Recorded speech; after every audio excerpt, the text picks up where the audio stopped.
आज़ादी क्या है खुदावंदी, गुलामी ने नकामा दी है तदबीरें न शमशीरें, गुलामी ने नकामा दी है तदबीरें न शमशीरें, जो हो ज़ौक़-ए अक़ीदे रात पर चाहती है तंजीरें। आज़ादी एक ऐसी नेमत है जिसका मुतबादिल कायनात में कोई चीज़ नहीं हो सकती। आज़ादी के मुकाबले में कीमती से कीमती अनमोल मोती हीरे और जवाहरात की कोई हैसियत और कुदरत मंजिलत नहीं। आज़ादी की कदर कीमत पूछनी है तो महबूब को से पूछे जिनकी जिंदगी का हर हर लम्हा और एक एक सांस तकलीफों परेशानी और जिल्लत और रुस्वाई में बरसों के बराबर गुजरता है। ये तो अल्लाह ताला का अपना शुक्र है कि उसने हमें आज़ादी जैसी नेमत अता फरमाई।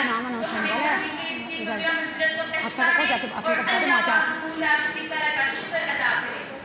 हफ्सा को मेरे पास भेजें, हफ्सा को मेरे पास भेजें ब्लॉक।